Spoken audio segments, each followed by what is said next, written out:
Alléluia. Bien-aimé, tu as entendu la prédication. Et ça là, tu dois se sceller. Alléluia. Donc, jusqu'à dimanche, il y aura un panier qui sera là. Tu vas sceller cela. Alléluia. C'est très très important. Gloire à Jésus. Tu dois sceller cela.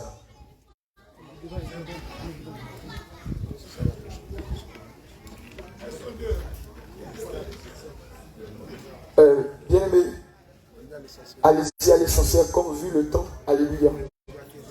Voilà.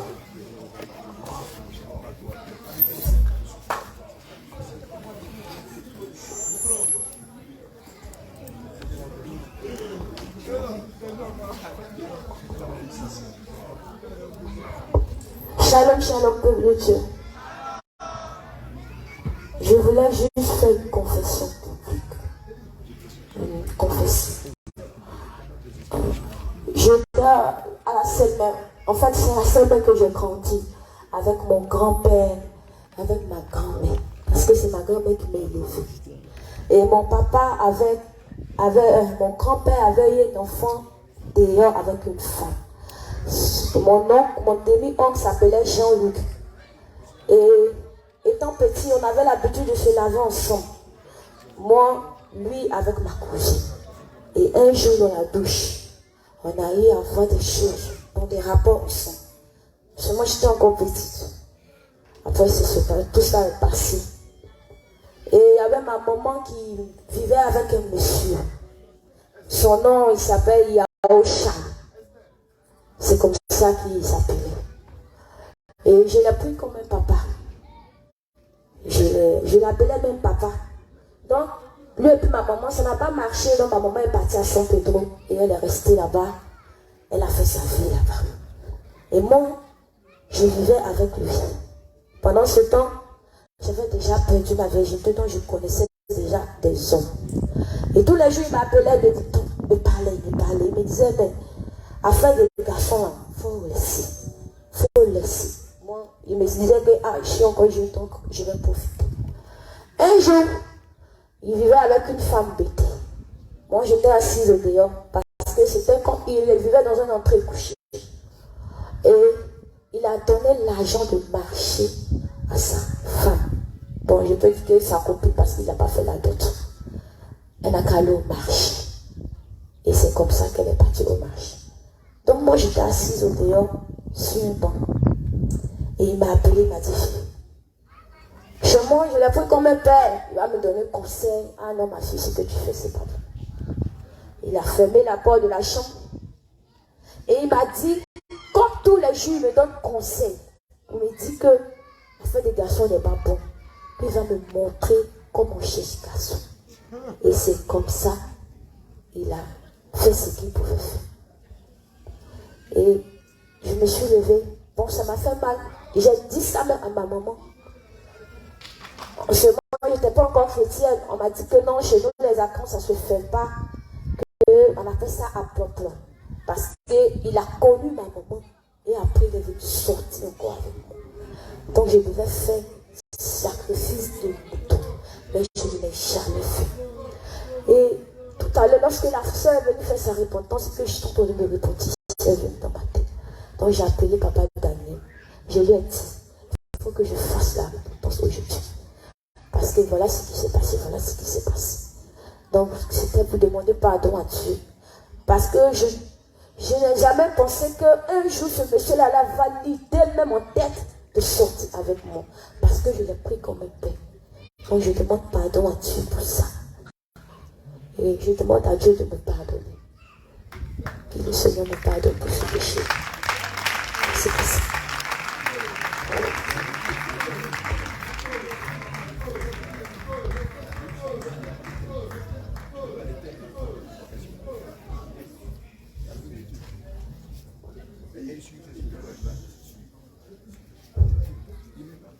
Shalom, shalom, le bien-aimé. Que le Seigneur Jésus vous bénisse. Moi, pour moi, c'est c'est pour demander aussi pardon au Seigneur. Le Seigneur m'a dit qu'il m'a déjà pardonné, mais il faut que je dise ce qu'il a fait. Les signes qu'il m'avait montrés, j'ai banalisé. Et il m'a dit, lorsqu'on priait, il a commencé à me montrer ces choses comme une film, ce qui se passait, comment il avait planifié les choses, et moi je n'ai pas écouté. Et il m'a donné même la date où je jeûnais pour prier, juste pour perdre ma virginité. Parce que le Seigneur m'avait amené dans sa parole. Moi, je peux dire que j'ai connu garçon, quand j'étais petite avec mes cousins, je ne sais pas, ils me blaguaient, tout ça. Quand je suis venue à la délivrance, j'ai dit cela, mais je n'ai pas dit ce parti-là. Et mes cousins avaient déjà couché avec moi, mais je ne savais rien de toutes ces choses. Ils me blaguaient juste pour me donner des arachides ou des maïs en poupée.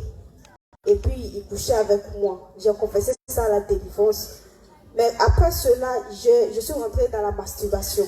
J'ai travaillé avec une dame blanche aussi qui me donnait son ordinateur, m'a montré comment manipuler, elle m'a montré comment faire des bébés, d'apprendre toutes ces choses. Elle m'amenait même des préservatifs de France. Elle me dit que j'étais trop âgée pour être vierge encore. Donc elle me disait que si je vais faire d'utiliser les préservatifs là, elle me donnait. Qu'elle ne me conseille pas, mais je suis trop âgée. À mon âge là, ça va me créer des problèmes. Et moi j'avais promis à Dieu, parce que j'aimais Jésus tellement, j'avais promis à Dieu que j'allais me marier vierge. Donc j'ai insisté, ça n'allait pas. Parfois, j'étais même gâtée dans la tête parce que je regardais les pornographies sur son ordinateur. Je regardais des choses pas possibles. Et même, je peux regarder sur l'ordinateur jusqu'à 1h du matin, 2h du matin. Et en même temps, ce temps-là aussi, je louais beaucoup Dieu. Je peux me lever à louer Dieu jusqu'à 2h, 3h du matin. Je ne sais pas pourquoi, mais je n'ai pas sommeil. Et c'est comme ça, j'avais aussi un petit ami qui me draguait. Je lui ai dit forcément qu'il me marie, mais lui, il était musulman. Maman n'a pas accepté. Moi aussi, j'ai dit, je ne veux pas être musulman. Et avec lui, on était comme ça. Parfois, je vais chez lui, on lutte. Et puis, bon, il dit, si moi, je n'accepte pas, il ne va pas le faire. Et dans ça, après, lui, je l'ai quitté. Et le Seigneur m'a amené maintenant à méditer la Bible. Tout d'un coup, j'ai eu l'amour de découvrir la Bible, de connaître ce qui est dans la Bible. Et j'ai commencé de Genèse, j'ai commencé à lire la Bible. Je lisais la Bible et j'ai vu, je ne sais pas si c'est dans Genèse ou Exode, le Seigneur a dit, si un homme dévierge une femme, cet homme est obligé de payer des moutons ou un truc de gens pour rembourser à la famille s'il n'a pas marié la jeune fille. Et j'ai commencé parce que je connaissais. Et dans mon église, on me disait que l'Ancien Testament n'est plus d'actualité, que c'est le Nouveau Testament qui est d'actualité. Donc, toutes ces choses m'encourageaient à aller me dévierger. Quand j'ai pris un moment de jeûne plusieurs fois, et le Seigneur m'a ramené la date même, décembre 2017, et 15 décembre 2017. J'ai prié, j'ai jeûné, j'ai prié. Il m'a montré le flux encore, ce que je faisais. J'ai tremblé ce jour, j'ai pleuré. J'ai demandé à Dieu, est-ce que je dois me dévierger? J'ai pris des moments de jeûne, j'ai prié. Mais quand je prie, à chaque fois le Seigneur faisait revenir cette parole-là dans ma tête, que je dois me marier vierge. Mais je n'ai pas écouté. Même le jour où cet homme-là m'a déviergé, il a essayé encore d'empêcher parce qu'il y a une fille qui a appelé à 23h pour dire que cet homme-là était son mari. Et j'étais en colère. Et le Seigneur me montrait que c'était lui qui faisait toutes ces choses pour que ça n'arrive pas. Mais malgré cela, je me suis endurcie et j'ai fait ce que je voulais. Le Seigneur me montrait en film encore. Lorsqu'on priait, le Seigneur me montrait tout ce qui se passait. Et c'est que cet homme a dit, il a dit comme ça dans la chair, mais c'était spirituel. Le Seigneur m'a montré aujourd'hui qu'il savait ce qu'il disait. Parce qu'on est parti d'un mariage chez eux. Et moi, à ce moment, j'avais commencé à lire la Bible beaucoup. Je lisais beaucoup la Bible. Et je lisais ma Bible. Il est venu, il a dit, quand il m'a vu, on était assis, il ne m'a jamais vu. Quand il m'a vu, il dit, c'est une femme de feu. C'est ce qu'il a dit ce jour-là, son frère. Que celle-là, c'est une femme de feu. Je m'appelais Léa. Donc, c'est mon nom-là qu'il a prononcé. Et moi, j'ai banalisé, je souriais. Après, j'ai remarqué qu'il était derrière moi. Moi, j'étais en train de toujours méditer la Bible. Parce que quand je lisais la Bible, je voyais, j'ai découvert des choses, beaucoup de choses. C'était intéressant, en fait. Donc, j'étais tout le temps sur la Bible en train de lire. Et je le voyais, il passe derrière moi, il me regarde, il sourit, il s'en va. Il me regarde, il sourit, il s'en va. Et après, moi, j'ai commencé à l'aimer, en fait. Quand il a commencé à faire ça, j'ai commencé à l'aimer. Et je savais qu'il allait me draguer. Sans qu'il le dise, je savais qu'il allait me draguer. Et quand il a dit ça, et après il a pris mon numéro et la camarade dont j'étais partie. c'est elle-même qui m'a encouragé encore dans ces choses. Elle m'a encouragé, il faut faire, c'est ceci, c'est cela, il faut faire. Donc, il a demandé le numéro à ma camarade, elle a pris. Elle a pris. J'ai dit que non, je n'allais pas donner mon numéro. Il a insisté, j'ai donné le numéro. Il a commencé à causer. Moi, je lui ai expliqué. Je dis, voici ce que la Bible dit. Il dit, lui, il allait me marier. Qu'il va me marier. Que simplement dans ce pays. D'accord, si tu dois me marier, viens voir mes parents. Il dit, non, lui ne peut pas faire comme ça. On ne fait plus ça comme ça. Que c'est comme ça. Bon, il a eu accouché. Donc, lorsqu'on priait, le Seigneur m'a dit, le Seigneur a commencé à me révéler encore ces choses. Comme un film, je voyais. Et comment ça se passait, ce qui se passait dans le spirituel. Il m'a montré, il m'a dit, il m'a pardonné, mais il faut que je vienne dire cela parce qu'il y a des personnes qui les parlent, mais ils ne comprennent pas. Moi, il m'a parlé par sa parole. Si j'avais au moins la connaissance de la parole aussi, ou encore dans la Sainte Doctrine, j'allais comprendre ce que le Seigneur voulait dire.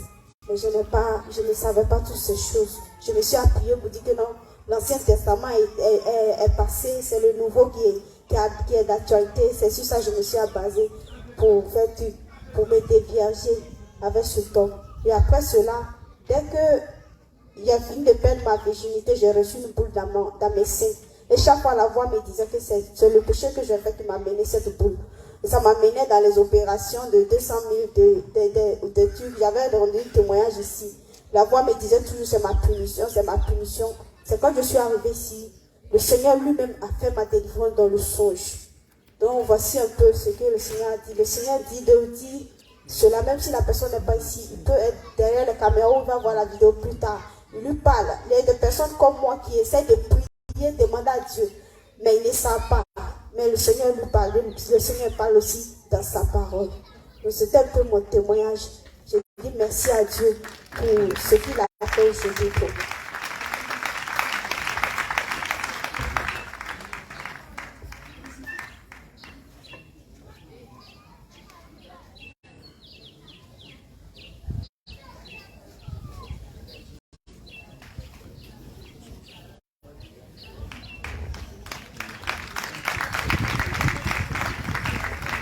Shalom, shalom.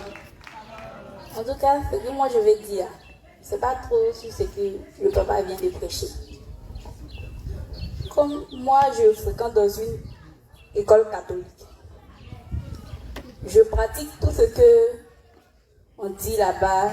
Je me prosterne devant les statues chaque vendredi, puisque nous faisons les chemins de croix. Donc c'est là, juste quand j'attrape la croix, comme on me dit, je suis la plus petite là, j'attrape la croix pour les promener. Donc c'est là, et quand on disait non, j'étais allée, non? Quand j'étais allée, je me suis prosternée devant la statue, puis on dit, on doit faire genre changement de vie, quoi. Je suis partie. Le père a commencé à poser les questions. C'est comme on lui a dit. En tout cas, eux nous forcent à faire les choses, puisque c'est l'école des sœurs. Les sœurs salésiennes, elles sont là, parler. Comme chaque fois, je suis la première de ma classe. Il y a une de mes camarades, elle dit, ah Sénat, tu es la première de ta classe et puis tu es la plus petite. Donc, cette année-là, tu ne serais plus la première. J'ai dit, hé Rosine, c'est quoi ça? C'est quelle jalousie ça? C'est si première et puis toi tu es deuxième, ça fait quoi? Elle me dit jamais, que je ne serai jamais la première. Donc c'est ça le vendredi qui a suivi. Nous avons fait un chemin de croix, puisque chaque vendredi on fait un chemin de croix. Le vendredi qui a suivi, nous avons fait un chemin de croix. Nous sommes allés faire un devoir. Dans ce devoir-là, il n'y en a pas pour eux, puisque ma camarade m'a dit qu'elle ne serait plus première. Il n'est pas prié. Donc, arrivé là-bas, elle me dit que tu vas voir Sénat, tu vas voir 6,50. Il dit, Rosine, je ne peux pas avoir 6,50. Puisque chaque fois qu'on fait devoir, il y a toujours 19, 17, 20. Elle me dit, tu vas voir 6,50. Je dis, Rosine, sorcellerie, ça, je ne suis pas dedans. Et puis, quand on a fini de faire le devoir, ils m'ont noté 6,50. Ça m'a fait mal jusqu'à, je ne sais pas ce que je vais faire.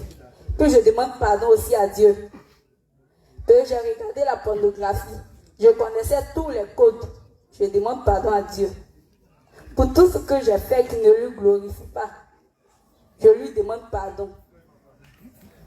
Je lui demande pardon. Parce que je sais que vraiment Dieu a changé ma vie. Parce que dans les autres églises que je partais, on me disait je suis une servante de Dieu. Même je ne voyais pas ça. Je demande pardon à Dieu. Je demande vraiment pardon à Dieu. Parce que s'il n'avait pas changé ma vie, j'ai même porté les habits de Marc. Quand tu habites de Marc là même, si tu me vois là, la période que papa a dit, quand tu marches, tu te regardes comme cela là. C'est ça, quand je marche, je me regarde. Je sais que ouais, je suis sampé. Je demande pardon à Dieu. Juste, je ne sais pas même, c'est Dieu qui a changé ma vie. Sinon, aujourd'hui, je ne devais pas venir à l'église. Mais mes parents ont voyagé depuis une semaine. Ils m'ont côté l'argent pour me donner. J'ai dit, bon, aujourd'hui, il y a mes jeunes. Si ceux qui sont venus à l'église ici, ils vont parler, ça me concerne un peu là. Ça m'arrange. Donc, il y a mes jeunes. Mon an de midi, mon an de le soir. C'est ça, vous venir à l'église ici. Donc, quand je suis venue à l'église ici, là, vraiment, la parole que papa a dit là, ça m'a concerné aussi. Sinon, je ne devais pas venir à l'église ici. Je devais partir me promener pour aller chercher mon argent pour venir le soir, là, pour venir fêter mon anniversaire. Donc, à mes 1000 francs qui me restaient là, j'ai dit, ouais, c'est parce que Dieu a changé ma vie que je suis venue à l'église avec mes 1000 francs. Sinon, mes 1000 francs, j'allais chercher l'argent juste pour compléter, pour venir fêter mon anniversaire. Et moi, anniversaire seulement, tu ne peux pas jouer moi. Mais ce n'est pas l'argent. J'ai cherché l'argent jusqu'à il a pas acheter les habits de Marc. Puis je demande aussi pardon à ma maman. Mais si elle n'est pas là, je lui demande pardon. Elle m'a parlé, je ne l'ai pas écouté. Elle m'a vraiment parlé, je ne l'ai jamais écouté. Elle me parle, je sors dehors là, je fais ce que je veux. Comme le 31, elle m'a dit, faut pas tu vas partir à Djamé pour aller acheter tes habits, soi-disant des marques. J'ai dit, moi je vais partir. Arrivé à Djamé là-bas, les jeux hasard qu'on fait là. J'ai dit, oui, ça là, maman m'a dit, il ne faut jamais faire, mais je vais faire une fois aujourd'hui là, pour voir. D'abord, ils m'ont dit de donner 5 000, il y a 20 000. J'ai dit 20 000, j'ai donné 5 000. 20 000 que je devais avoir là, je n'ai rien eu. J'ai donné encore 5 000, il me restait 2 000. J'ai dit, Abi, combien je viens acheter, il me reste 2 000. Donc, il dit qu'il faut donner ton téléphone, là, quand on t'a te retirer. Il y avait une montre en téléphone. Il dit, tonton, de te donner ça. Il dit que non, ça, c'est trop petit. Et si moi, il y a iPhone, là, de lui donner. iPhone, là, moi, il sait que moi, n'est pas iPhone. Il y a une montre en téléphone, depuis, il y a un petit Samsung, là. Il dit, tonton, de te donner tout ça, là. Il dit, non, que c'est comme ça, de lui donner 2000. De lui donner 2000, là, comme c'est là. Si je lui donne 2000, là, il veut me donner au moins 5000 pour faire mon transport. Je marchais dans Djamé, là. Et puis une fois, me dit, ta maman t'a parlé, tu n'as pas écouté. Pourquoi tu lui demander pardon? Donc, comme ça, un tonton m'a vu, il me demande, ma fille, il y a quoi? Il dit, tonton, il n'y a rien, il n'y a rien. Mais c'est mon argent, tu vois les tontons qui sont là-bas, là. Comment ça me fait mal, c'est qu'il ne sait pas ce qu'elle dit. Il dit, il y a menti à mettre. Tu vois les tontons qui sont là-bas, ils ont pris mon argent. Il dit, comme ils ont pris ton argent, là, moi, il a donné quelque chose. Mais toi-même, tu sais déjà. Mais tu lui as dit, tonton, ce que toi-même, tu sais, là, moi, il sait aussi. Donc, je ne veux pas. Puis, maman, elle m'a beaucoup conseillé. Quand ça arrivait à la maison, c'était le 1er janvier. C'est arrivé à la maison, il a dit à maman, 2000 que je devais venir te donner là, ils ont volé. Attends, comme je suis, je ne sais pas comment je vais dire. Comme elle m'a parlé, je n'ai pas écouté. À ce jour-là, maman était très fâchée. Puis je me suis levée à 6 heures pour aller acheter mes habits à Djamé, mes habits de fête. Je fête, quand il fête, je fête. Le 31, au lieu de partir à l'église, je vais chercher mes camarades, on se promène. Ce que je vais dire, c'est pour demander pardon à Dieu. Je vais demander pardon à Dieu pour tout ce qu'il a fait pour moi, qu'il a changé ma vie. Il a changé ma vie, je lui demande pardon. Je lui demande pardon pour tout ce que j'ai fait. Je vais chanter chanson.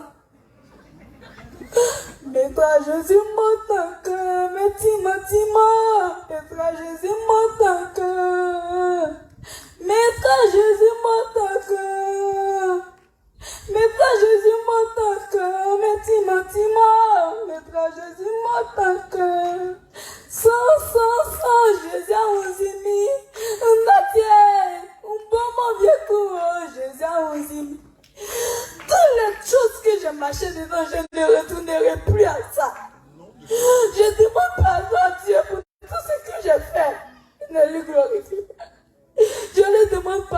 changer encore ma vie. De changer encore ma vie, de m'enlever dans toutes les mauvaises choses.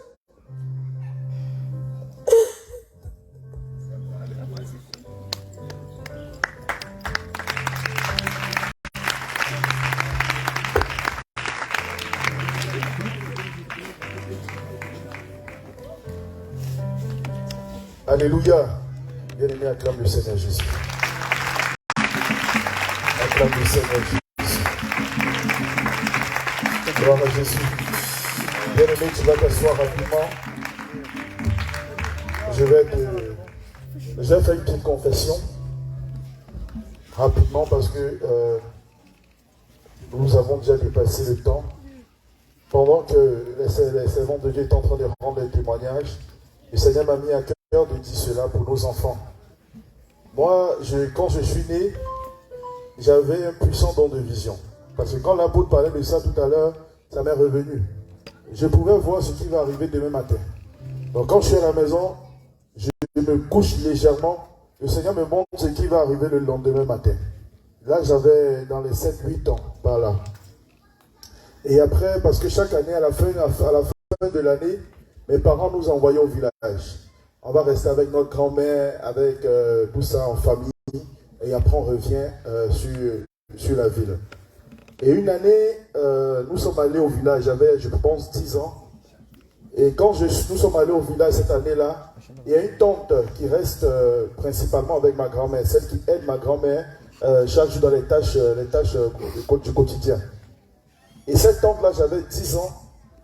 C'est par là, c'est elle qui a commencé à abuser de moi. Donc, quand j'avais 10 ans, la nuit, elle venait me chercher. Moi, dans mon inconscient, je ne savais pas ce que je faisais. Et on avait des rapports sexuels à 10 ans. Je dis cela pour que vraiment nous puissions faire très attention à nos enfants qu'on envoie chez nos parents. On ne sait pas ce qui se passe, on ne sait pas vraiment avec qui ces enfants-là sont. Donc, quand j'ai quitté, je pense, le village cette année, c'est là où j'ai commencé à être délinquant. J'étais très brillant à l'école. C'est là-bas où moi, mon esprit n'était plus sur les études. Moi, c'est la cigarette. À 13-14 ans, je me suis tatoué. J'ai percé les oreilles. C'est la débauche totale. C'est à partir de là que vraiment je suis rentré dans le vol, le banditisme, la drogue. Et c'est quand l'apôtre était en train de prêcher que le Seigneur m'a ramené dans mon enfance pour me dire voilà le point de contact. Voilà comment le diable est venu pour pouvoir te dérouter. Donc vraiment, vu que le temps est passé, prochainement je vais aller en profondeur. Je vais vraiment exhorter les parents vraiment de veiller sur leurs enfants. Parce que ma mère, elle croyait bien faire quand elle m'envoyait chez ma grand-mère. Mais elle ne savait pas que là-bas, il y avait ma tante qui m'attendait. Donc chaque année, quand je venais maintenant au village, elle-même, ce n'est pas là, elle va prendre un taxi pour venir. Et je ne sais pas pourquoi elle dit, mais elle est vieille comme ça, c'est moi. Dans la nuit, toute la nuit, je ne dors pas. Et j'ai ma tante. Je l'ai dit à ma propre honte. Alléluia. Acclamons le Seigneur Jésus.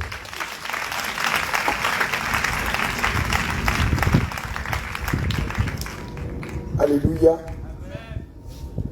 Gloire à Jésus. Si vous partez à la maison, dites aux servantes. Elles aussi, elles sont dedans. Et les jeunes soeurs qui sont dans les maisons, et les répétiteurs, lorsque les enfants sont seuls, vous parents, suivez vos enfants. Suivez vos enfants. Suivez vos enfants à la maison. Et ça, ne jouez pas avec cela. Sinon, le Seigneur Jésus va vous demander des comptes. Le Seigneur va te demander des comptes. Parce que ton devoir, c'est d'instruire l'enfant que le Seigneur Jésus t'a donné. Le Seigneur t'a confié cet enfant. Et ton devoir, c'est d'éduquer l'enfant et de tout faire pour que l'enfant se retrouve au ciel. Sinon, le Seigneur Jésus va te demander des comptes. Donc, il ne faut pas laisser l'enfant là, même chez sa soeur, et toutes ces choses. Parce que quand vous n'êtes pas là, les enfants, les parents là, ou les jeunes soeurs, ou bien ces personnes font des attouchements à ces enfants. Et ils les menacent de ne pas parler. Et plusieurs enfants ont perdu leur virginité. Et plusieurs, quand on parle même, plusieurs se retrouvent dans cette affaire. Et comme la petite, elle a peur, si tu parles, tu dis à ta maman, je vais te frapper. Et tu vas voir. Et la petite a peur d'elle. Souvent même la petite te dit, je ne veux pas rester avec travail qui la préoccupe, ton commerce, ton marché. Mais sache que le Seigneur va te dire, mais quand ma fille est en train de te parler, qu'est-ce que tu as fait? Alléluia. Ce thème-là, il est très important. Il est vaste. Le Seigneur va permettre qu'on rentre encore dans d'autres détails. On rentre partout. Bien aimé, quand le Seigneur vous donne des enfants, suivez vos enfants. Ce n'est pas parce que la personne rit. Le diable, s'il venait avec des titres, s'il venait avec des crocs, là, nous tous on allait savoir que c'est le diable. Mais il ne vient pas comme ça. Il vient tout souriant. Avec une très bonne mine. À l'école, vos amis.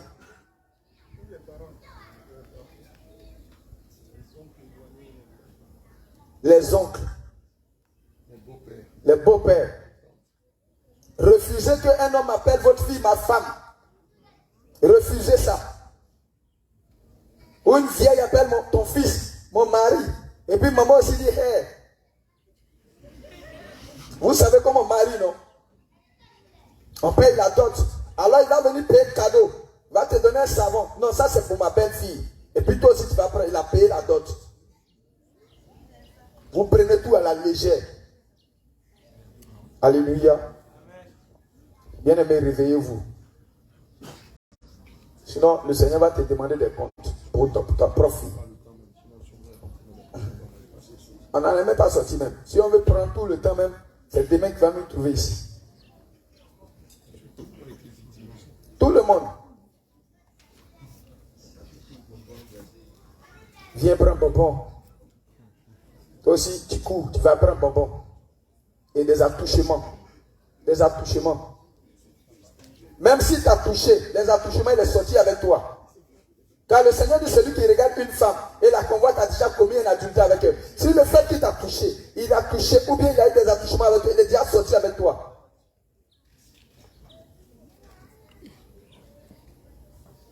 Alléluia. Maranatha. Tu vas acclamer le roi des rois.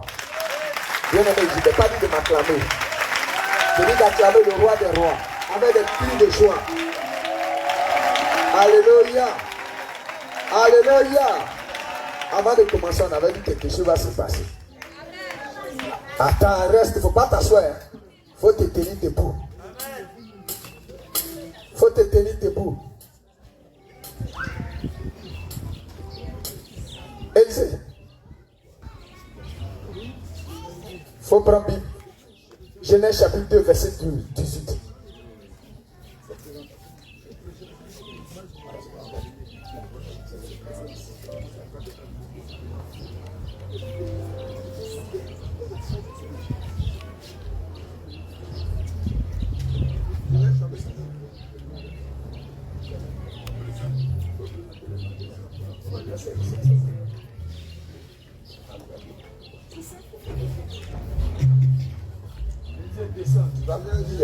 Genèse 2, verset 18.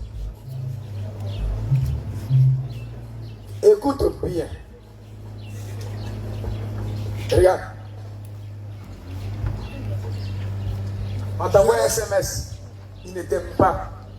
Celui qui t'envoie un message et puis il t'appelle dans les coulisses là, il ne t'aime pas. Un courageux.